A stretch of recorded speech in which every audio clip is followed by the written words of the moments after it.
Kasi yung mga grupo na yun, mga mayayaman yun mga kainis, kaya minsan hindi na ako sumasama sa kanila. Talagang napakahirap makipagsabayan sa may mga genuine na mayayaman talaga. Winter, spring, summer, or fall, tuloy ang buhay sa Canada. No, mga ano yan, no? Mga snow na yan, no? Sa sobrang lamig kagabi mga kainags, ano? Sakyan nila mahal na reyna, oh. Ayan yung ating kalangitan. Yan, iba yung kulay po, ano? Mamuti-puti. Dahil sa lamig po. Nako po. Kita nyo naman sa usok ng aking bunganga. Hindi po bad breath yan, ha. Usok po yan. Reaction po ng lamig at ng init ng aking hininga. Yan. Magandang araw po at magandang gabi kung nasaan man po kayo yung araw na to. Kagigising ko lang po ngayon. At nako po, gusto ko lang po ipakita kayo, update lang po kayo sa nako po, Panginoon, prose ng sasakyan ng ating bonsong prinsesita at ng ating mahal na reyna. Kung napapansin nyo po, tingnan nyo po. Kitang-kita nyo naman po, no? Nako po, kung sa loob ng fridge, kumbaga sa isda, talagang parang bato na to sa sobrang tigas. Tsaka by the way po, tingnan nyo po yung ating Edmonton. Nandito po tayo sa Edmonton, Alberta, Canada, no? Kita nyo po, wala pa pong snow. Nako, tingnan nyo naman, ang ganda pa ng ating labas ng bahay, paligid, ano? Pero meron na pong forecast ng snow, babagsak na po. Pero sa Calgary, Alberta, Canada po, nako po, nag-snow na. Ang kapal po ng snow. At hindi lang po basta nag-snow at dumating na po yung kinakatakutan namin na sa pagdating ng winter, no? Actually hindi pa winter ngayon, pagdating ng makapal na snow, kasi po maraming mga sasakyan na nagbanggaan, na disgrasya sa sobrang dulas ng snow sa Calgary. Nako po, kaya yan po yung sinasabi namin na ayaw namin ng winter sana, no? Okay lang yung winter, walang snow, di baling malamig, basta wala lang sanang snow. Pero hindi po pwede, ano? Hindi po pwede talagang merong snow at wala po tayong karapatang magreklamo dahil ito po yung lugar na probinsya ng Canada na pinili natin o tumira sa Canada.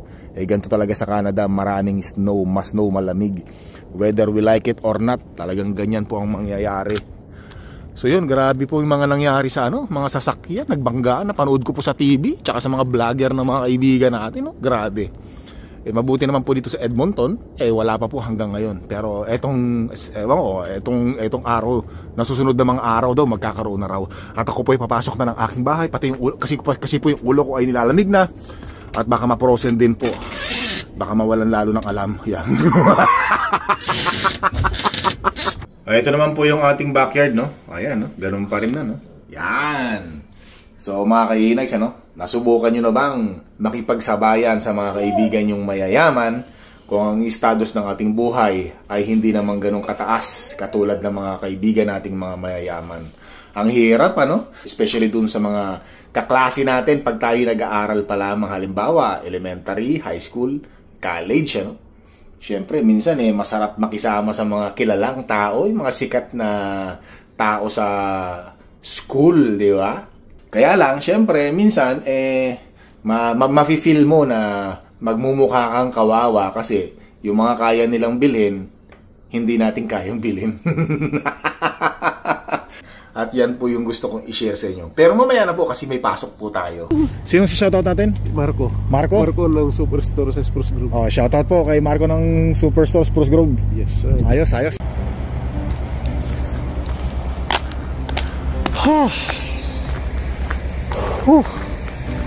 Medyo malamig ngayon mga kainags, Ayan, kung napapansin nyo po, naga-icing yung natin, pero madali lang yan.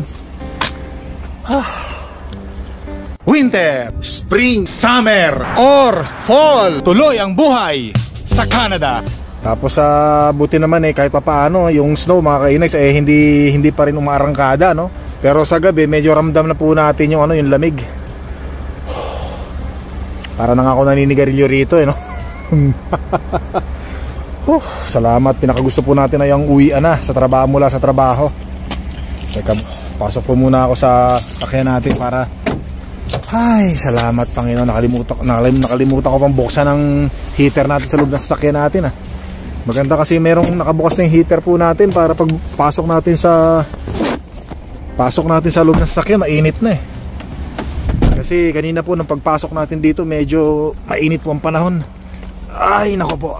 Salamat po Lord, ayun. Ito di ko na buksan yung heater. Yan. Yelo. Yung ano natin, yung chimney natin, ayun, no.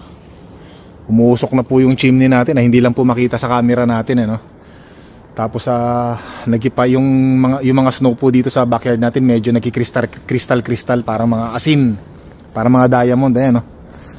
Ayan, baka pag tumapak po tayo dyan, baka madulas po tayo. Medyo malamig po. Yan, iniwasan ko tumapak muna sa ngayon dyan kasi gusto ko sana magdampot ng mga ginto ng mga aso. Kaya lang bukas na lang po ng umagat. Mahirap na hindi natin makita yung mga tatapakan natin eh. Kasi po papalabasin ko po yung mga aso natin ngayon. Maglalaro po sila, papatakbuhin ko po dyan. Kaya bago ko po sana silang patakbuhin, gusto ko po sana munang tanggalin yung mga ginto nila na iniwan, baka matapakan nila, tapos papasok sa loob ng bahay natin. Mahirap na po. Although prose naman po yun, yung mga ginto ng aso, prose naman yun. Yung mga ginto ng aso, yung mga dumi po, yung dumi ng aso, no? Doon sa mga hindi po nakakaalam. Ang tawag ko lang ginto. Prose naman siya, kaya lang ayoko matapakan ng mga aso, mahirap na eh. Yan, ito. Yung ating tinatapakan, tingnan po natin eh. Madulas na po yan. Inumin nila. Ito inumin nila. Parang bato na. Sayang, sige na. Ano ka na, maglaro ka na muna dyan, ano ha? Takbo-takbo na, ano? Sige na. Asan si Kuya Sayon? Kuya Sayon, come here. Let's go, come here. Ako si Sayon ayaw na rin lumabas ng bahay kasi nilalamig na rin yan eh. Ayun na, lumabas na si Sayon. Ako, yung sinasabi ko, nagyayayan tumakbo yung dalawa eh, oh. Ayun, napakaganda ng asawa ko. Kumusta? Ayan na. Nako, yung mga dumi dyan, wag yung tapakan. Ako po, Panginoon. Tapos ano nga po pala, no? Maraming salamat nga po pala dun sa mga nag-comment kung anong brand ng vitamins na mas magandang ibigay ko sa kay nanay, sa nanay ko pag uwi natin ng Pilipinas po, ano. Kasi ang naipakita ko dun sa vlogs natin, tsaka ang gusto ng nanay ko, yung Kirkland nga, merong nag-comment, maraming salamat sa nag-comment na ang sabi niya, yung Kirkland daw, made in China daw pala yun, ano, hindi ko alam, ano, pero nasabi niya, nature made na lang yung bilhin natin, yung brand, kasi mas safe nga siya at mas maganda raw kaysa sa Kirkland. Sige po, subukan po natin yan, no? Tsaka sabi rin ng nanay ko, sabi niya maganda nga rin daw yata yung nature brand. Ano ba yun? Nature made brand ba yun? Basta nature, yung vegetable, something like that, kabayang bundat, parang ganun po. Vegetable made o nature made, yung parang okay siya, walang side effect. Yan. Pwede po kayo mag-comment, ano? Tingin ko mas okay nga yun, yung nature, parang nature made. Yan, maraming salamat po. Talagang marami po talagang natutulungan yung mga comment nyo. Siyempre nakakapagbigay po ng ideas yan. Maraming salamat po. Thank you. At naku, matutuwa na naman ang nanay ko nito at mabibigyan natin siya ng supply ng kanyang fish oil at saka glucosamine po sa loob ng 3 taon. Kasi yung mga vitamins po ay expiration niya 3 years. So, yung isang botelya kasi po, 1 taon yun eh. Good for 1 year, no? So 3 botelya ng glucosamine, 3 botelya ng fish oil para sa loob ng 3 taon po. Yan. Kasi nahirapan po yung nanay ko na maghanap ng fish oil sa Pilipinas. Tsaka syempre magastos tayo na lang dito, tamang-tama. Tsaka dito na natin bibilin. Yan, so natapos ko na pong palaruin yung mga aso. Pagod na rin ako nilalamig na rin po ako. Pasok na tayo sa makapagpahinga na. Ay, salamat Panginoon. Okay mga aso, dyan muna kayo. Katok na lang kayo ha. Ganda.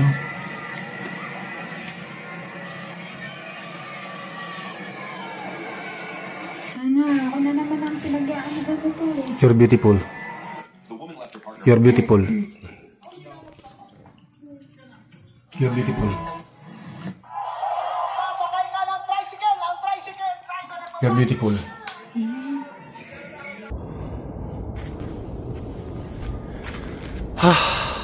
Nandito ulit tayo sa labas mga kainags, ano? Iniwan muna natin si Mahal na Reyna doon. Mas gusto ko kasi rito mag-vlog kasi nanonood si Mahal na Reyna doon sa sa kusina natin. So yan, gusto ko lang i-share ulit sa inyo mga kainags, ano? Mag-share ulit tayo ng ating mga naging experience before nung tayo nung kabataan pa natin. Yan kasi nung araw meron tayong mga naging kaklase, mga ka-level lang din natin mga kainags, ano? Kasi bukod naman, hilingid naman sa inyong kaalaman, ako po isang kapos sa kabuhayan, lasang asin, hampas lupa. Nilait yung sarili, no? Yan, syempre po, may mga naging kasama rin tayo ng mga salat din sa kabuhayan, no? Yung mga ka-level natin, mga kaklase natin sa public school dati. Yan, nag-aaral ako ng elementary sa public school, Tapos nung nag-high school naman ako, syempre, yung high school life yung pinakamasarap sa lahat habang nag-aaral ka, no? Yan yung pinakamasarap sa lahat, dahil diyan na nag-uumpisa yung lahat, no? High school life, no? Talaga naman.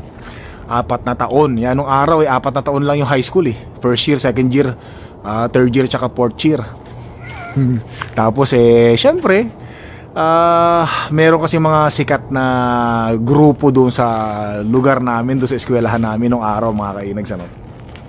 Natutuwa naman ako gawa ng mga sikat kasi sila, Syempre, pag mga sikat sila, kilala, parang hindi ko rin maiwasan minsan na mapasama sa kanila. Gusto ko rin kasing sumikat katulad nila. Kasi yung mga grupo na yun, mga mayayaman yun, mga kairis, mayayaman. Ang gaganda ng sapatos, ang gaganda ng damit, ang babango. Talagang pamporma talaga. Ako, syempre sa lahat sa kabuhayan, kahit na hindi ko kayang sabayan yung ano man ang meron sila, gusto kong mapalapit sa kanila. Kasi sabi nila, pagka sumama ka raw sa mga gwapo, gwapo ka na rin daw sa paningin ng iba. Pag sumama ka raw sa mga mayayaman, mayaman ka na rin daw sa paningin ng iba. Yabi ang ginawa ko. Siyempre bata tayo, mga kainis. Isip bata pa tayo. Siyempre bata pa tayo nun, at saka gusto kong maging kaibigan yung mga sikat doon sa eskwelahan namin nung araw. Siyempre, sa madaling salita, napasama ako sa grupo nila. Matatalino pa yung mga yun. Yun ang kabaligtaran ko, mga kainis. Yun ang hindi ko kayang magkunwari, yung maging matalino. Kaya kong magkunwaring mayaman ako, kaya kong magkunwaring gwapo ako, pero yung magkunwaring matalino ako, hindi talaga kaya. Hindi ko talaga maitatago yun, mga kainis, yun magkunwaring matalino ako, no? Pero sa madaling salita, naging katropa ko sila, naging kaibigan ko sila. Ang problema nito ngayon, nung naging kaibigan ko na sila, sabay-sabay kaming kumakain. Syempre, yung kaya nilang bilhin pagkain sa kitchen, doon doon sa tindahan, doon sa school namin, hindi ko kayang bilhin, mga kainang, Syempre, marami silang pera, malaking baon nila, kumpara sa akin, ang baon ko lang nung araw, nung high school ako, 150 piso at saka 50. Tapos ang baon nila nung araw 10 piso. Abay, napakalaki na nung 10 piso, mga kainis. Pag ikaw ay merong baong 10 piso nung araw, nung 1980s, abay, mayaman ka na nun. Araw-araw 10 piso, malaki na yung maiipon mo nun at marami na yung mabibili mo nun. Ganun. Ngayon, ang bibiling ko lang 150. Ano mabibili mo sa 150? Tinapay na may cheese. Yun na yung pinakamura nung araw. Hindi ka na makakabili ng soft drinks. Pero sila kompleto. Yun, so hindi ko kayang makipagsabayan. Pero sige pa rin ako, syempre naman, Tapos pag Christmas party na, hindi naman kami magkakaklase. Sila, mga nasa higher section, mga matatalinong section. Ako, nasa lower section ako, So yun, hindi, natatawa lang ako, naalala ko lang kasi mga kainags, Pero totoo yung sinasabi nila, kapag sumama ka doon sa mga matatalino, maiinganyo ka ring mag-aral at marami kang matututunan. Kasi mga kasama mo, mahilig mag-aral, matatalino, di ba? At saka puro pangarap sa buhay. So yun yung advantage pala nung pag sumama ka sa kanila. Pero pag sumama ka sa mga tarantado, malamang magiging tarantado ka rin kasi, di ba? Yun ang nakikita mo sa kanila, pagiging tarantado si Raulo. Yun.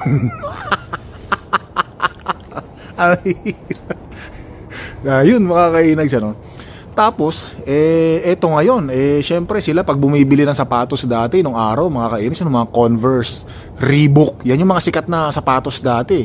Yung Nike nun, hindi pa masyadong, nagsisimula pa lang kasi diyan pa lang nagsisimulang sumikat si Michael Jordan nung 1980s, mga mid-80s, ganyan. Abay, puro leather yun. Magkano ang presyo ng sapatos nung araw? Reebok, tsaka Converse, mga Adidas yan, mga sikat yan, mga pure leather, no? Abay, mahal yan mga kainan. Siguro mga nasa kulang-kulang 1,000 o 1,000, 1,200 yung Reebok, ganyan. Eh ang kaya lang na budget ng bilang ng nanay ko sa akin na sapatos 150. Ay ang nabibili ng 150, ano yun, yung anong sapatos yun? Mighty Kid yata yun. Ano ba yun? Yung mga mumurahing sapatos, yung tigwa 150 hanggang doon lang mga kainis. So pag pumatak na ng 200, wala na, hindi na kaya ng nanay ko yan. Hirap talaga na maging mahirap no. Mahirap magkunwari. So sa madaling salita, swerte pa rin ako, nakapag-aral ako sa Maynila. Kaya lang syempre sila sa Lasal, Ateneo, Mapua, UST, naku, mabibigat na eskwelahan. Kaya ng utak nila yun Eh ako wala Buti nga nakapasa pa ako sa Adamson mga kainis. Nakapasa ako sa Adamson. Tapos ganun pa rin, magkakasama pa rin kami sa Maynila. Tsaka yung mga kasama ko, yung mga tropa ko yung mga kaibigan ko na yun, mayayaman na, matatalino na, mababait pa mga kainags. Mababait pa. Kaya lang talagang minsan hindi ko kayang sabayan kung ano man ang meron sila. Katulad nung pumunta kami ng SM, sila meron pambayad doon sa yung PlayStation, yung magbabayad ka, bibili ka ng tokens, 'di ba, sa SM. Tapos bibigyan ka ng tokens, yung tokens na yun ang ilalaglag mo sa mga machine na gusto mong laruin. Abay 200 pesos bawat isa sa kanila gumagastos ng ganun sa panlaro lang. Ako, Diyos ko, yung 200 napakalaking pera na sa akin nung araw na yun mga kainags, Ang nangyari nun, habang kasama ko sila, nakaganon lang ako, nakatingin lang ako habang sila naglalaro.